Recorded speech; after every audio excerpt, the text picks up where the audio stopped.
Hi. Ron, Carey, what is happening? How are you? Doing great. Thank you. Good. Let me get you spotlit. I will spotlight myself. We got a handful of beautiful ladies that are going to join us live here. So Nice. we're going to spotlight. Hey, there, Lydia's in here. Boom, boom, boom. All right, get you spotlit. Bam. I'm going to put the ugly bearded guy next to you. Ah, there it is. Good to see you. And we'll let these ladies filter in. Yeah. We'll have a handful that'll join us live, but we're gonna chat with you for a little bit, and they'll come in for some Q&A on the back end too, and we'll just have a fun hour, man, to put this out. But I'm so glad we got to do this. Thanks for hanging out with us. Yeah, absolutely. I'm excited. Hi. Like everybody's coming in. How That's fun. right, man. They're getting in here. While they're getting in, you're still in California, yeah? Yeah, I'm in Santa Monica. In Santa Monica. Okay. Yeah, Where yeah. were you in Northern California before that? Yeah, I was in Sacramento. That's what I thought. Okay, Yeah. so was I.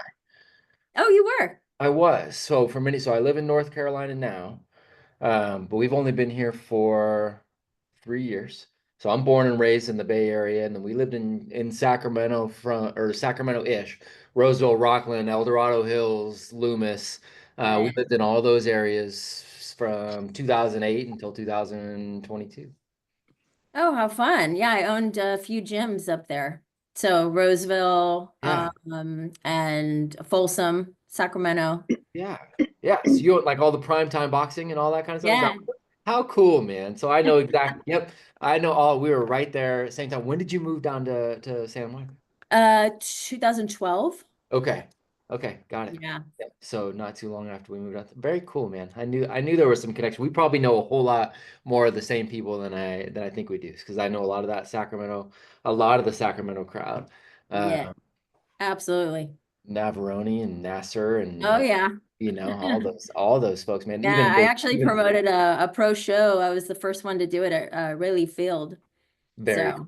So that Oh, was so cool. yeah. So cool. Well, that's awesome. Well, I'm excited to dive into all things you talk about, what you're building and what you're doing right now. So, Awesome. again, man, really, really excited that you are here. I'd love to start um, with a friend of ours, mutual friend named Kaylor Betts. So Kayla, I was just on Kaylor's podcast not too long ago, and we were talking about you before the show started. And I don't even remember exactly what brought it up, but he had mentioned I think it was something about we were talking parenting, and he had mentioned something about a really cool story that you had Mhm. told about your dad.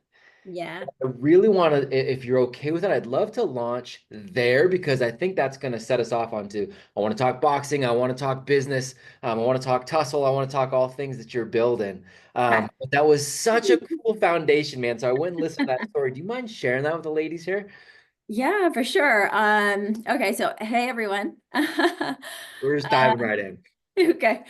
So when I was about 8 years old, I grew up in a pretty rough part of town, my early childhood. And so I was kind of the minority in my neighborhood at the time. And it was just me and my dad. My dad raised me, and I wanted to go to the store that was less than a block away. So it's very close. And I wanted to go up to the store to get candy. So I told my dad, hey, I want to go get some candy. I'm assuming, dad's going to go with me because, I'm 8 and a little girl.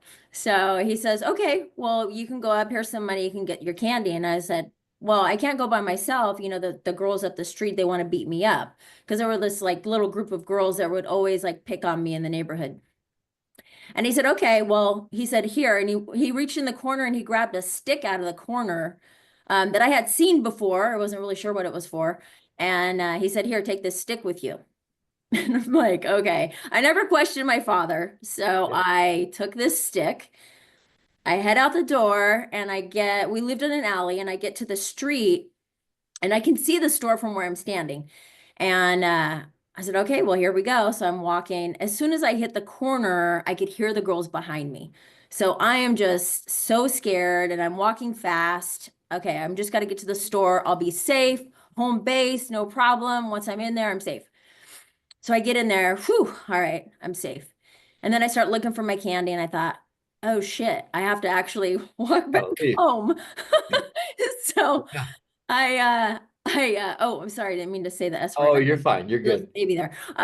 But so I looked down the aisle and I thought, well, I have to make a choice right now.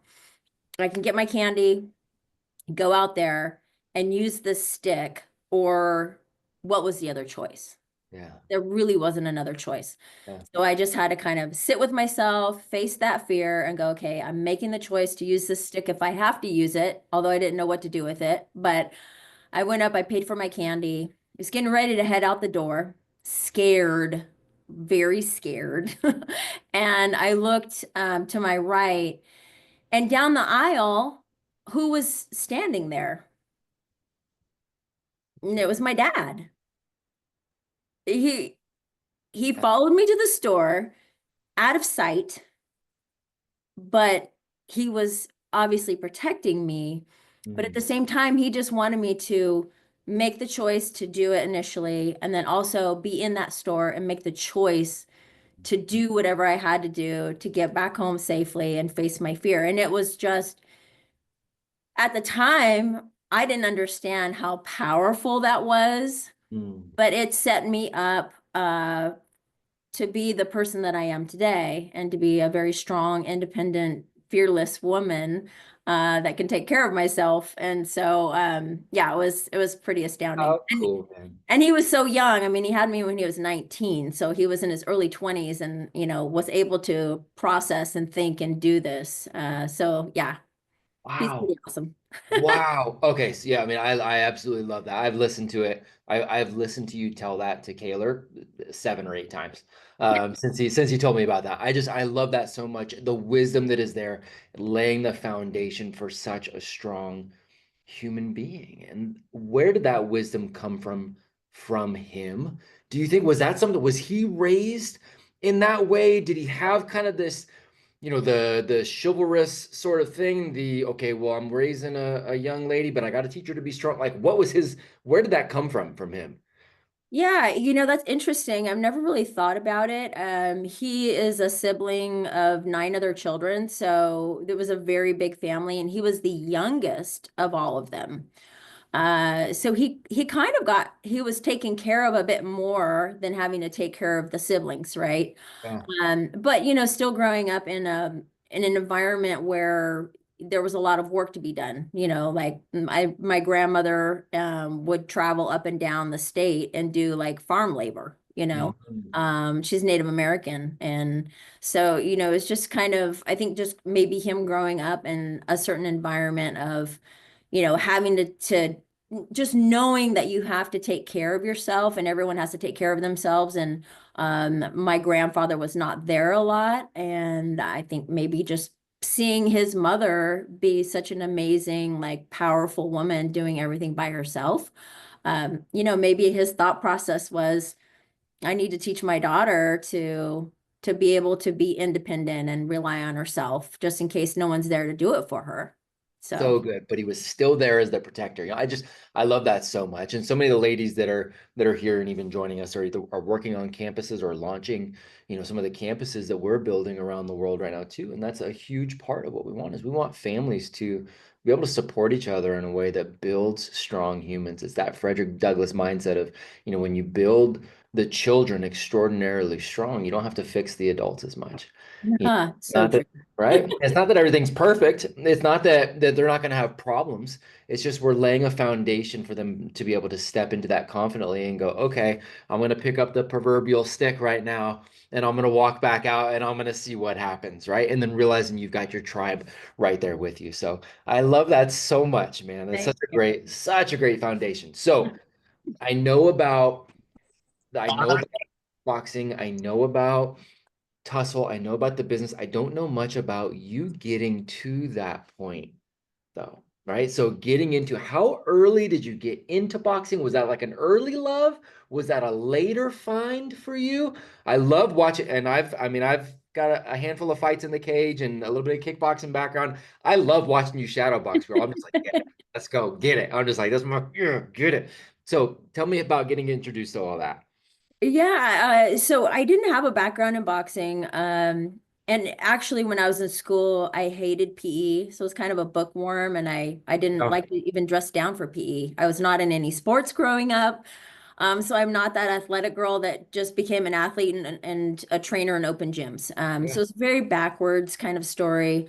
I have an environmental science degree, so it's very different than what I do now. yeah. When I graduated from college, I just knew I kind of have always had an entrepreneurial spirit. So even as a child, picking, vegetables from my grandma's garden and trying to sell them on the side of the road or whatever, just always wanting to make my own dollar, be in control of how much money I make or don't make. Mhm. And I just wanted to be my own boss. I want to open my own business. I really wasn't sure what that was going to be. And I started working for the government early on, in Sacramento. It's a lot of government jobs. And so I was working for the Water Resource Board at the time, and I absolutely hated it. Me being in a cubicle was just not, it wasn't something I knew I could sustain. Mm. And I was just looking around like, what could I do? What kind of business could I own? And mind you, I had no business experience, no degree in business or marketing, or, now they have entrepreneur, kind of degrees, which they didn't have Sure. back then. And I thought, well, what is it that would fulfill me? I didn't know. I literally didn't know. Everyone Yeah, goes, well, what makes you happy? Where do you feel fulfilled? I had no idea. yeah. So I had a friend at the time who was a professional boxer. And I remember him telling me that he would go to the boxing gym where you compete. And there were a lot of guys and gals that would try to come into the gym wanting to learn how to box, but they didn't want to be fighters. This Mhm. was a long time ago. This was like in the late 90s. And the trainer said, I'm not going to work with you because you're not going to be a champion. I'm building champions over here. I don't care how much money you give me. I'm not interested. And I thought, wow, they're really losing out on a lot of money. And there really wasn't anything around where you could actually go to a boxing gym and learn how to box as the everyday average person. And it just got my mind going. And I was like, wow, I could open this gym and this guy could be my head trainer because I don't know anything about boxing. And so it just boom, that was it. Like that was the spark. And I went to the bookstore and I bought Business Plan for Dummies because Google was not in Yeah, existence then. yeah. And I wrote a business plan. I got an appointment with a banker at Bank of America, and I applied for an SBA loan. I went in, and this was back when you could walk in and you could present your idea. I threw it out on the table, had my little suit outfit on, thought it was so, just on fire. And I pitched everything to him from across this long table like it was in a movie. And he said, you know what? He said, I'm going to give you a feel-good loan. I said, oh, okay. Well, I'm feeling good about it. I don't know Yeah, what yeah, that is, but yeah, I'll take yeah. it. Does that have Uh, money? Yeah. but he said, I just feel really good about what you're doing. I feel good about you paying the bank back because I think you're going to be successful. And he gave me a $40,000 SBA loan with no collateral, no experience, no nothing. And that's how it all started. And I opened my first boxing gym in 1998. No kidding. Oh, I love that so flippin' much. And he just believed in you. Hmm. Yeah. I mean, he believed in you but you must have, in order for him to believe in you, you must have believed in you too. I mean, so like that's another thing. Obviously, talking about your dad's mindset too. Where did that mindset come from? Because here's what I love. You are doing the thing that so many of us do, men, women, doesn't matter, where you're going, okay, I am not fulfilled in this job. And the narrative usually is something along the lines of what you said. Well, find what lights you up, follow your passion. 99% of people in my experience are like, I don't really know what that is or what I want. I really believe most people don't have that. So then the answer becomes bring your passion to something. So you saw an opportunity, Mhm. you brought your passion to it, even though it wasn't necessarily something you had background in. It was just, I'm going to go ahead and do this. Why do you think you have that mentality to go, let's roll. Because again, in my experience, most people, that's the minute they start telling themselves so many lies of Mhm. why they can't. Well, it does. Everything always goes back to my dad. I just honestly give him all the credit because he always told me, you can do anything you put your mind to. And it was just instilled in me. It was just this constant narrative in my head. Uh, and I think that I believed it, I was like, well, anything I want to do, I can make it happen. I just have to keep trying to do it. I just have to keep going and I have to keep going. And also like the fear factor, right? The like not having any fear and my early Yeah. story of that. And then, him taking me across the river and having me swim back when I was 6, with current, just, I mean, like crazy things like that, that, he obviously thought I was a little boy, but whatever. But Yeah. Just living out a I wish I had some fantasy. Yeah. yeah. But all of it really helped kind of just build who I am as a person. I know like we do have things in us that are innate, right? I think a Sure. lot of times we're born with things, Sure.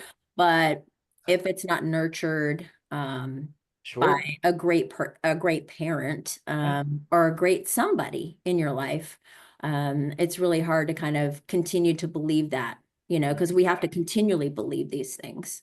That's So, right. That's right. yeah, I give That, a lot to him.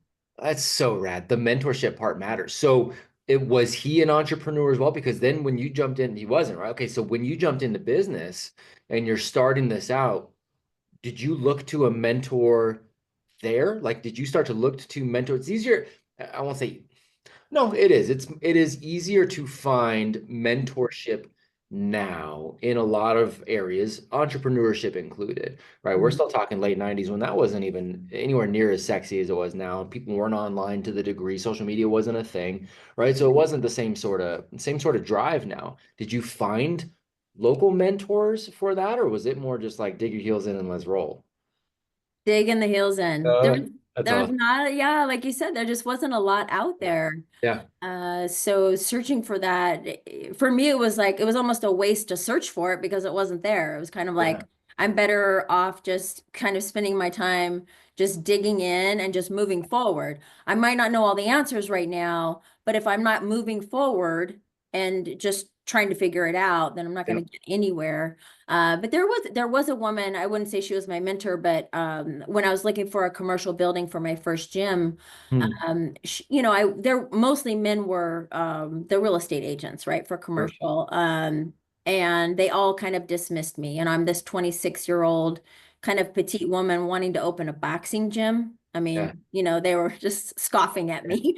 Yeah. So, but I met this woman, Joanne Shapiro, who was a broker, and she was just great. Like, I looked at her and I thought, here's this woman in this male-dominated industry and she's kicking ass and she's being extremely helpful and she's like paying it forward, And Sure. again, like I don't know that I looked at her as a mentor, but like I guess kind of a pseudo mentor, right? Like Sure. I did look up to her. She was very helpful in helping me find a building. She believed in me. Like those things really matter. And so I'll never forget, what she did for me. So yeah, that's the only person that comes to mind that early on. So cool. Where did you end up, just out of curiosity? Where did you end up? Like, where was that first building? Where in Sacramento Oh, area were you? it was actually about 3 blocks from that story I told you about walking Yeah. to the store, Yeah. Del Paso Heights. Oh, yeah. Oh, You yeah. know Del Oh, Paso I know Heights. Del Paso Heights for sure. For sure. So when we first left the Bay Area and moved to Sacramento, we moved to what's now called Natomas. Mhm. But right around the corner from, you go to Thomas, and you go South Thomas, and you go Del Paso Heights, and everybody knows about Del Paso Heights too. So for sure. Roll your windows up. Gotcha. Yeah, totally. Good for you, man. So did that end up converting to prime time? Did you end up converting that over, or how did that go? No, I opened that gym as a primetime boxing. You did. Okay. Got it. Yeah, so that was the first location. It's actually still there. I ended up passing it down to one of the kids that was, at 14 years old came in that I mentored as a boxer and got him off the streets and whatnot. And he went to the military, he came back, he became a trainer, he was a fighter in between that. and he was like a manager for me when I moved to Santa Monica and passed it down to him. And so him and his family run that gym. It's still there.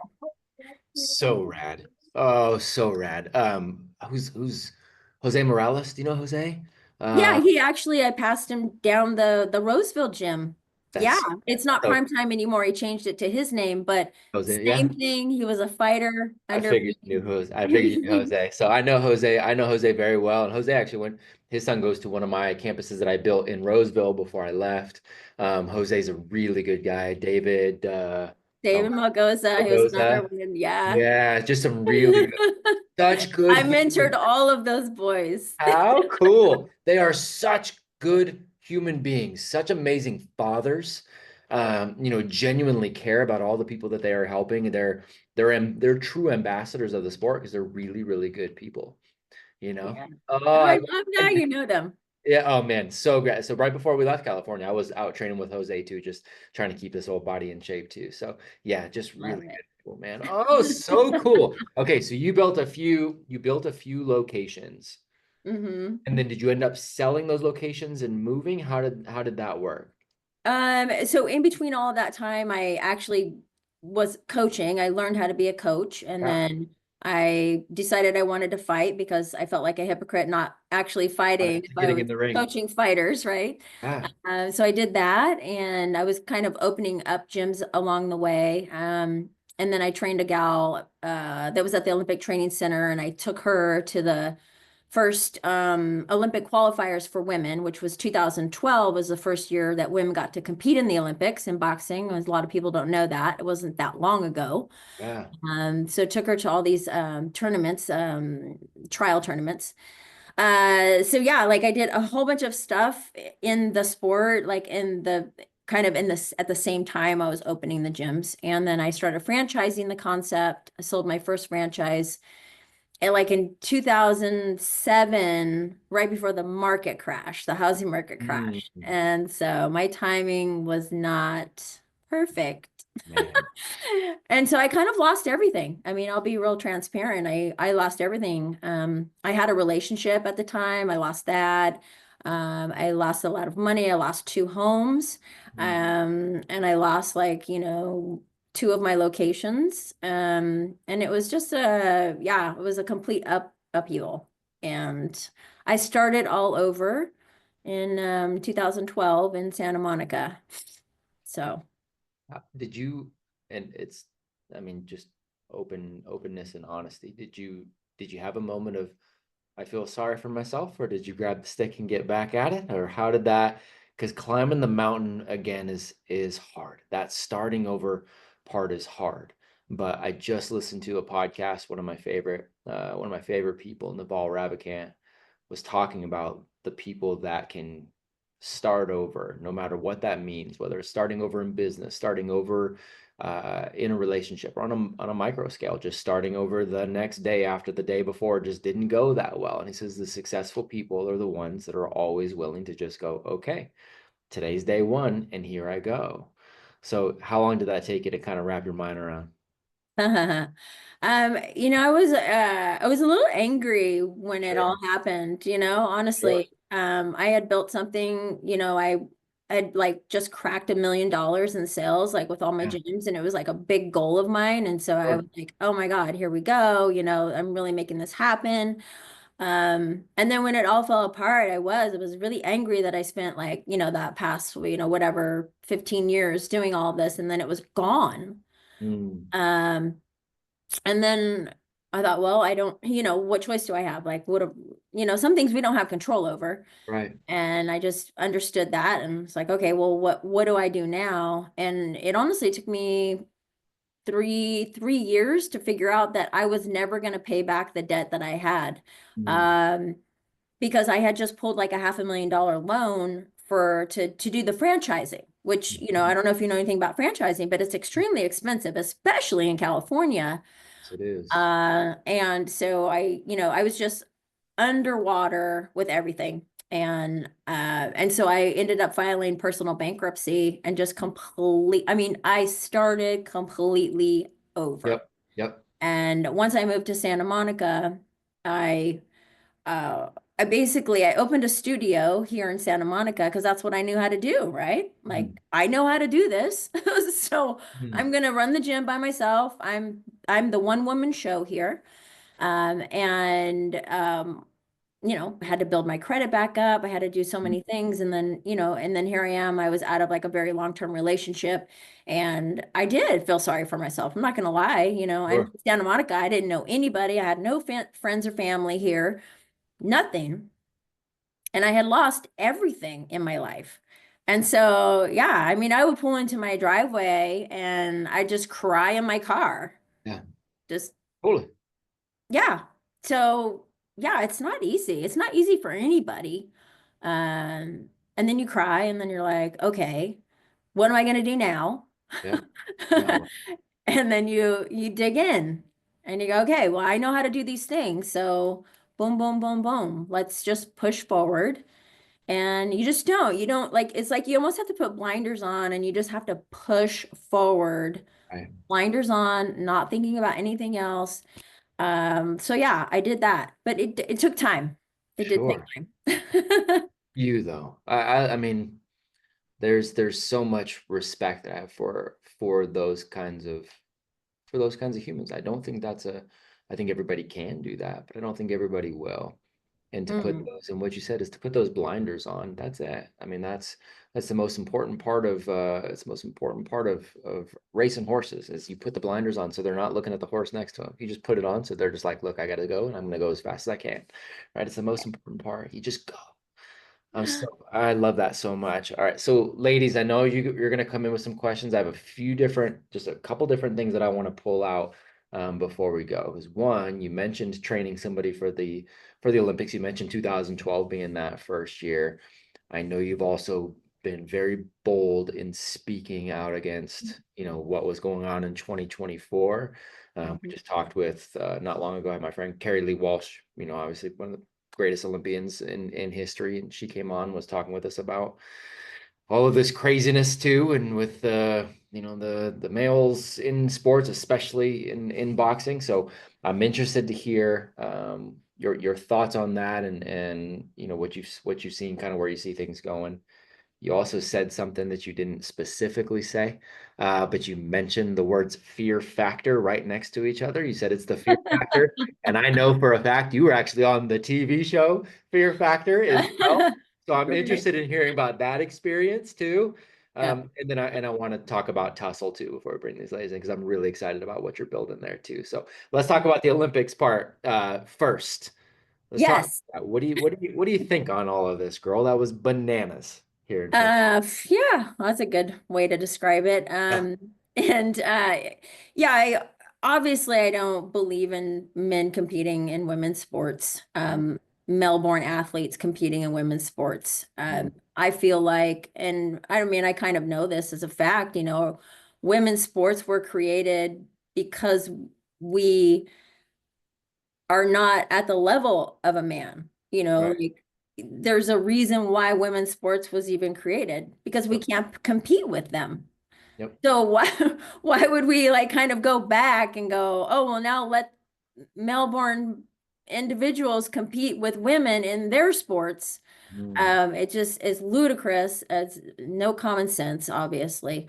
And everybody's out there just feeling, like Mm. doing things because they have feelings or someone else has feelings and basing everything off of feelings. Yeah. And that's just not how life is. And yeah, obviously, in a combat sport like boxing is very unsafe. I mean, first and foremost, it's unsafe. I mean, I've had bruised ribs from well, it wasn't David. I used to spar with David when I Did was you? Nice. preparing for fights. Yeah. But another youngster who like bruised my ribs in sparring. He was 16 years old and I was Yeah. 30, Yeah. and he wasn't meaning to hurt me. I understand the stark difference between men and women biologically. And so it's just very unsafe. It's unfair. And, there's just so many other, it's just it's beyond my comprehension as to why it all was even allowed in the first place. And, I mean, obviously steps are being made now Like it. to Yeah. where it won't be happening, Yeah. but we're not there 100% yet. Yeah. There's still a lot of work to do. And, speaking out about it, I was, called by Fox and Newsmax and News Nation and so on for my opinion on it. And I have no problem doing that. And of course I had, plenty of people say, oh my gosh, like, aren't you scared that you're going to get a lot of backlash and, people won't buy your gear because you have this opinion? Mhm. And really? Yeah, I don't care about being canceled, quote unquote canceled. If you don't want to buy Tussle Gear Mhm.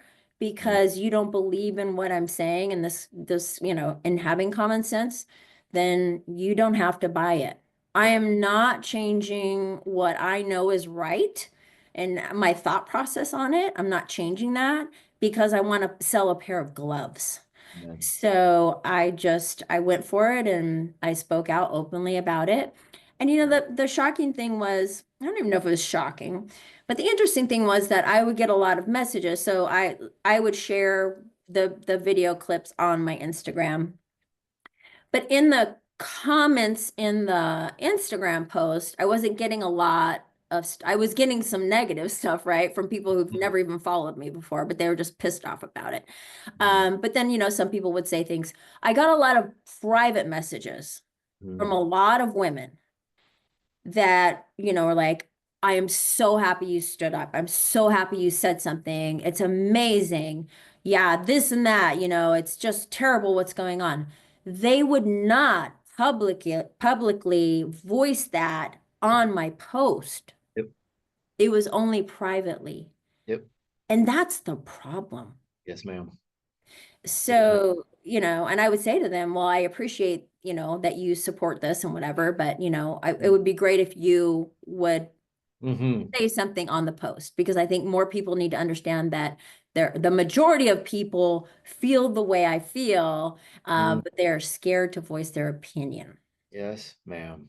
And I know that's true. And my DMs are representative of that all the time with people working in education who don't want to say something publicly when we're speaking out against, some of the things going on. I know that is true. I guarantee that's what you got. And you're right. That is part of the problem. But people are afraid of what you said earlier. It's that something about their life will get quote unquote canceled.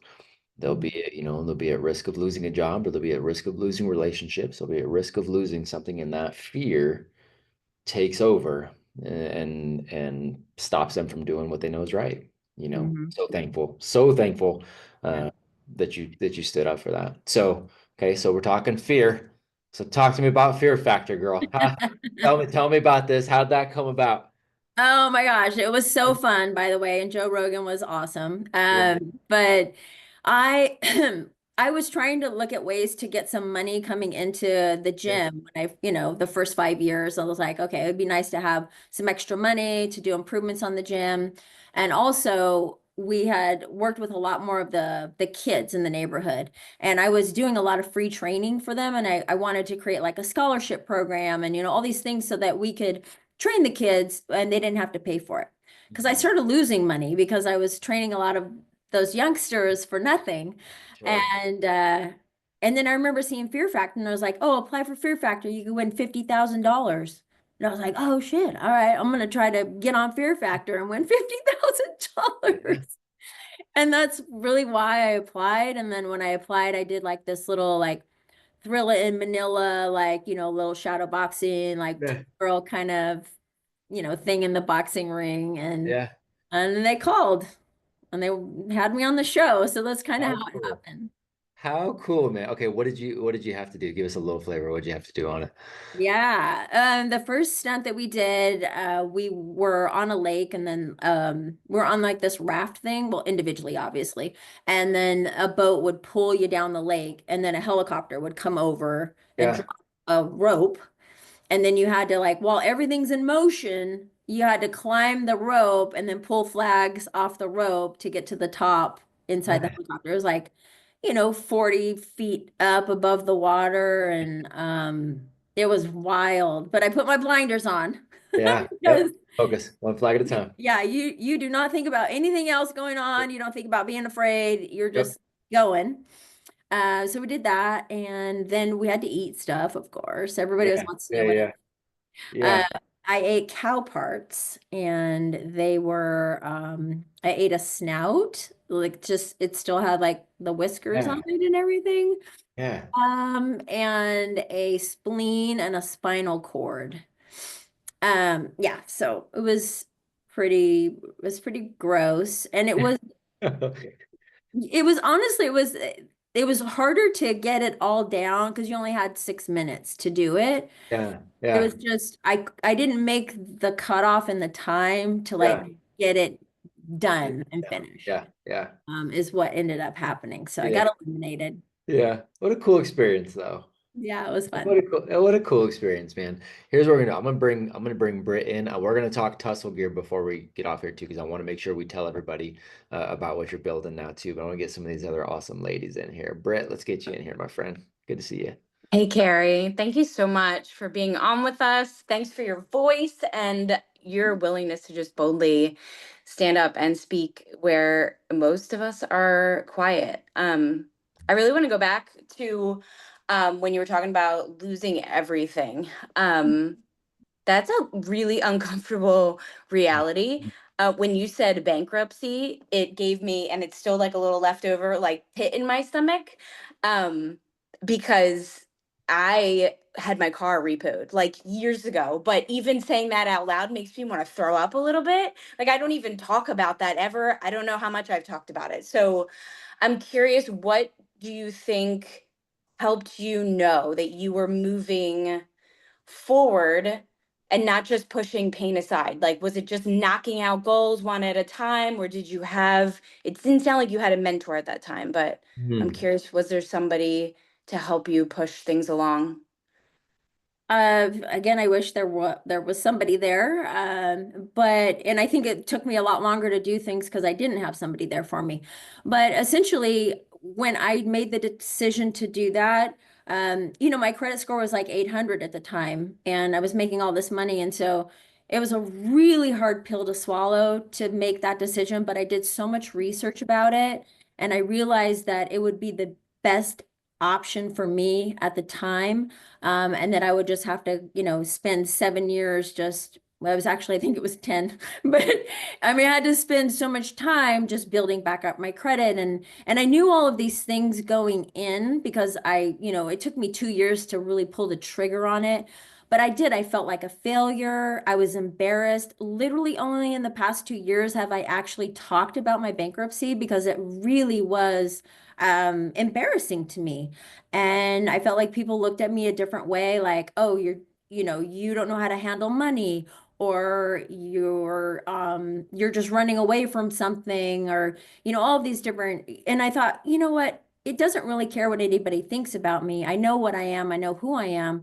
And I think that if I do tell my story, I think that it will help a lot of people to feel okay about those decisions that they have to make. And so, like your car getting repoed, my Audi got repoed. I mean, you file bankruptcy, right? It's like they take everything, whatever they could get, they take Hmm. it. So I went through the same thing. So yeah, but now I can speak about it, and I do think, and I'm glad that you mentioned that you had that, something similar happen to you, and it does give you a bad feeling, but on the tail end of it, it's usually the best decision you can make. Yeah. Yeah, you get to recreate yourself on that too, right? There is a difference between, and I think it's, and I don't want to do like a broad stroke sort of deal, but when somebody is an entrepreneur as well and has that background of building and serving and leading, um, chances are a lot of times those bankruptcy, chances are they're situations that are out of their control. If they're not recklessly spending and recklessly doing, then these are, situations, and there is more nuance to that. And just because maybe a vast majority doesn't want to look at the nuance and understand what the nuance is and just wants to put a blanket label on there, you pull the trigger and you get to recreate yourself. Shoot, you get to recreate yourself right after this call if you want. I mean, Yes. I mean, yeah, Yeah, thank you for that question. well, that's really good. Good stuff, Britt. Let's get you in here, Erica. Hey, hope y'all can hear me okay. Yeah, thanks for being here. Appreciate the time. I'm just curious. when you did make that move and you opened a new studio, like you said, that's what you knew how to do. Like, at what point did you feel like, the trajectory started going up, like where you were building momentum Mm, in, the direction that you were looking to go? I would say it took about a year before I really was feeling like, okay, I'm doing really well with this studio. I'm building up my client base. Obviously I hit it really hard and was super diligent and, just heels in. And it took like about a year before I felt like, okay, I'm making a good amount of money. Now it's kind of time because this is how I work. It's like, okay, I'm making a decent amount of money. Now it's time to do the next thing. So then I was going on to the next adventure. But yeah, I would say about that. But it was, 24/7, wasn't doing anything else but trying to mm. grow that studio. So there you go. Got you, Erica. Yeah, I think she's risky on the drive. Uh, Thank you. yeah, it's a good question. Kelly. I wanted to go back and hear a little bit more about your relationship with your dad. You spoke so authentically about that and how meaningful it was for you. Could you share maybe like two or three things that when you look back on it, you see that he consistently did to help you be such a resilient individual? Yes. I would say there's just so many, and I think, and also they're not like poignant necessarily. Like the two stories that I told, like the story of the going to the Mm, store, the one about, swimming across the river and back. These are like some big ones that really, really stick out to me. But there's like also him allowing me to climb trees and not be, not like a hovering kind of helicopter parent, just letting me go and do whatever, I needed to be doing, whatever my spirit was, just go ahead and be fearless and do your thing. Um, and I think just across the board, him allowing me to do those things. And, even when I got a little bit older, I actually left home at a very early age. So I was kind of living on my own at 16. That's a whole nother story. But even as I was getting older and like my preteens, I'd say, well, Dad, I really wanted to go to this like little, party that my friend's having. And he'd say, well, no, you can't go. He says, but if you sneak out and you go, these are what your consequences will be. So I want you to make that decision. If you're going to mm, sneak out and go, you know what your consequences are. So now it's your decision to make. And, and that's just powerful. And it's amazing that like he understood, how to do these things. But I would say like some of those things really did make an impact on me. And they helped me to mentor youngsters, through all of my boxing gyms as well. So he was really instrumental and he's always been instrumental in who I am and what I've been able to accomplish and pass along as well. that's what Wonderful. Yeah. Thank That's you so for cool. sharing. I love that. Yeah. I think most parents, I think, and Kelly, I love that question too. And I think more parents, I think we actually kind of lean that way. I think we kind of intuitively understand it, but culture a lot of times distracts us from the natural understanding of that, from the natural understanding of like, look, if we lead by example, then we go, hey, look, I'm going to honor your choices. But just understanding honoring the choices doesn't mean there's no boundaries. It means there's left and right boundaries. And I'm going to honor, just like if I was a highway patrolman and I'm going to honor the fact that there's a boundary on the speed limit and you're going 95, I honor your choice with a ticket and and a fine and a penalty. I think we naturally get that too.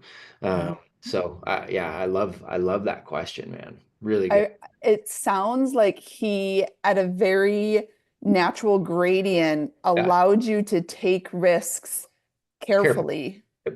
Bingo. Yeah. Bingo. That's exactly Yes. it. I And did love he that. really know what he was doing? I don't know. I mean, maybe he didn't even know what he was doing. But I mean, I think that's an intuitive. I do think we have that a little bit intuitively, and I think culture skews us in funky ways. Where right now there's a lot of the trends of like, look, we'll hover as parents around things that don't matter, like I'm going to say grades in school. Like, we'll super hover around that, but we're not going to hover around places. We really need to protect our kids, like where they're going and unfiltered access to social media at 12, right? And it's like we've got things so messed up. And I think intuitively, if we'd stop and sit back, I think we'd realize so much more of that. And I love that he leaned into that wisdom. Yeah. Yeah. It's a good question. Really good. Thank you for that. Yeah. It's good. Miss Willow. Good to see you. Oh, let's see. Thank you for unmuting, for giving me the unmute button. Found That it. was helpful because I'm on my phone. It's funny. So I am so grateful that you are such a impactful and powerful women for other women. And my question is, what are you doing for yourself to continue to raise that bar to be that impactful woman? Like, are you surrounding yourself? Are you immersing yourself in something? Like, what are you doing to create that for yourself so that you can continue to develop that for yourself and other women that you know? Good question. It's a great question. And I don't think that I am doing anything very focused and absolute. Like, I'm not going, okay, I need to do X, Y, and Z so that I can continue to be who I am and continue to do what I do. But I will say that, like, me coming here and speaking to all of you, and like, that's a big piece of it, you know, where I'm able to go and I'm able to share, I'm able to just tell the stories, I'm able to mentor in these different different ways. And this, for me, helps me to kind of regroup, be grounded, understand what I've done, where I'm going, what I can do, where I can help.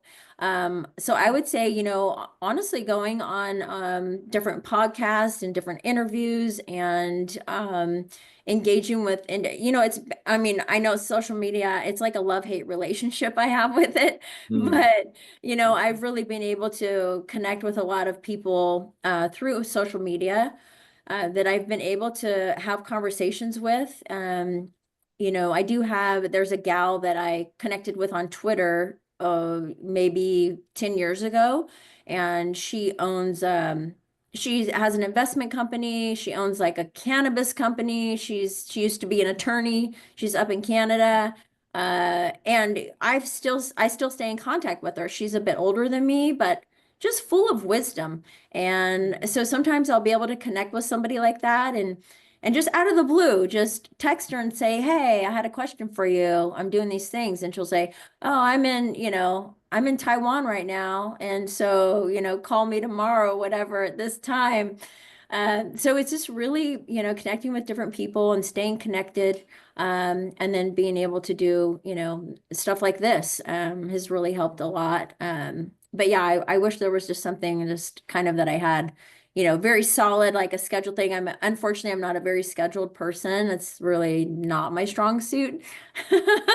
There's a fighter thing in there too. I mean, we're friend, like all those Sacramento boys are very, you know, like Chad and Uriah, and they're all buddies. Like the unscheduled fighter thing is a real thing, man. It really is. Yeah. But it's a good question.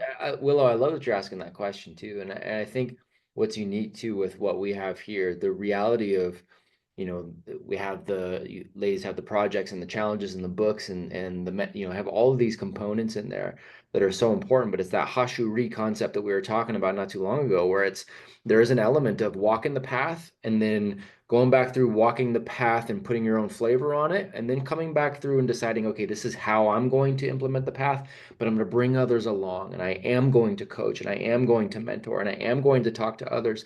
That leadership area, just like being a parent, right? When you think about how much you grow when you are raising these young people, you grow because all you can do is pour into them. And it seems like you would shrink because of it, but it's quite the opposite, right? You exponentially grow. And it's this, I think there's a lot of that's there too. Like you grow when you're leading, when you're helping others. 100%. Yeah. Yeah. It's a really good question, Willow. Thank you. And you bet. And congrats on the book, Willow. I'm pumped, man. Yeah, big congrats. Yeah, girl. So cool. All right, Caroline, we'll grab you, and then we're gonna talk tussle before we let her go. Let's get you in here, my friend. Thank you. First, thank you so much for living first so boldly, and second, for sharing with us so authentically. I greatly appreciate this time. And kind of a little bit like what Willow was saying or asking is what I wanted to ask is when you're not doing all of this and it's you, what sounds fun to you? What do you do for you that fills you up to then allow you to go do all these incredible things? Mm. Wow, that's a tough one. I like to get outside. I think for me, like the biggest thing is, like I see you walking outside right now, actually. Yeah. Um, but for me to just be outside, and whether that's just staring up at the trees, listening to the birds, listening to the wind blow through the leaves, um, for me, that's just grounding, and it helps kind of to bring me back to me. I do like to think about my childhood a lot and kind of reminisce about things because I feel like we lose our inner child a lot. And when I can come back to that, it really helps to ground me. As far as fun things to do, I like to go out and do like escape rooms, and I just kind of got turned on to this like VR thing where you're like literally in like the Call of Duty, like Mm. shooting guns and stuff, and it's just so fun, you know. So, you know, as far as like fun things to do, and I have a dog, so, you know, we go out and we do our walks and, you know, take care of her.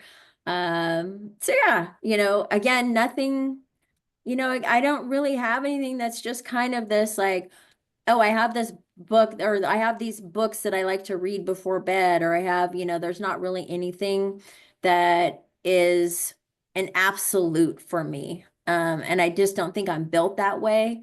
So I just kind of go with the flow, and it's like, oh, this new thing. Oh, I really enjoy it. I'm going to do this for a while until I don't enjoy it. And then I'm going to go do something else. Mm. I So see. hopefully that answered your question. Absolutely. Yeah, that's incredible that you, when you see those new things, that you go and take an opportunity to dive in and see if it honors you or not and enjoy it Yeah. while you enjoy it and then moving on. So thank you so much. I appreciate that. Yes, thank you. Have a good walk. Thank you. I think there's some of that entrepreneurial DNA that leans that way a lot of times. And I mean, I see that over and over and over again.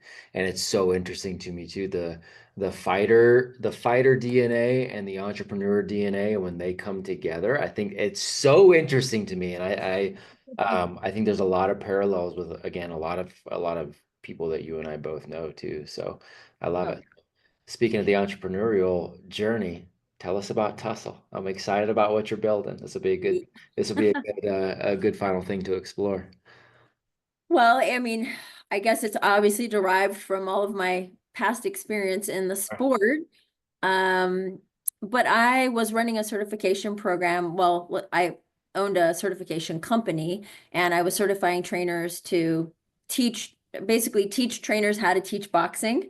Mm, And I was traveling around the country at universities and gyms and kind of doing these weekend courses for trainers to get them trained up, certified, and how to teach. So in doing that, I had a program that was called Boxing and Barbells. And that program, it incorporated punching bag work with weight training. mm, And it was kind of a pain to take on and off your gloves, to go in between rounds, to lift weights, hit the bag. Then I have to take my gloves off. And so I thought, well, maybe I could make a glove that we could just keep the glove on. So I started fiddling with like some MMA gloves and some Taekwondo gloves, and, you know, trying to figure out like, well, how do I make this an actual boxing glove, mm, but open palmed, and, you know, it's structured in a way that we can make a full fist, and it protects, you know, our knuckles in the right way to hit a bag. And so I worked on these gloves for a couple of years and I finally got them the way I wanted. And I have a patent pending on them actually. And so that glove, I was at a trade show. I was presenting at Idea Fitness, which if you're in the fitness world, some people will know that. But I was presenting there, but I also had a booth for my certification program. So I had all my gloves out, and I was approached by a woman who was a buyer for TJ Maxx. And she asked if she could put in an order for my gloves. I was like, Sure. Yes, you can. Yeah. Yeah. Is this So, another feel good loan kind of thing? Because this feels good too. Let's go. yeah, I was feeling real good. Yeah, 100%. Absolutely. Yeah. And those gloves were branded under my Boxing and Barbells program. So it's a different brand, but still the same glove. So I did that big order. It was big for me, probably Yeah. not big for TJ Maxx. And it just put me in this kind of, I don't know, it kind of opened my eyes up a little bit. And I thought, well, if these gloves are so awesome, I mean, I have a buyer approaching me, I'm not reaching out to anybody. Maybe this is something I need to do. You know, my body is, a little broken from all of the physical part of not just being a boxer, a coach, but also training trainers. It's still very physical. And I thought, well, I could do product, I have these gloves. And then I went a step further and I thought, well, there's not really any brands out there that focus on women and, what fits them well, design for them. Not just design as in, shape, size, all of that, but beautifying it, making it like beautiful and, doing the high quality, the leather and the beautiful logo and, all these things. Like we as women, we like pretty stuff. Doesn't matter how badass we are. Right. And so I thought, well, I want to create a company that's for women and girls, and I want to be able to offer gear for them. And then I came up with the name Tussle because I thought it was like tough and cute at the same time, and it kind of means fighting.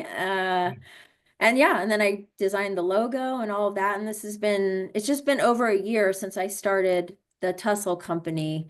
Um, So so yeah, that's how Tussle came about. So cool. Are you doing are you going to do a push into local retail? Are you going to do more online? Are you looking at both? What's kind of what's the strategy at least right now? What do you think? Right now it's just mostly online on my website. Yep. I did late last year, I got a test order with Dick's Sporting Goods on their website, Nice.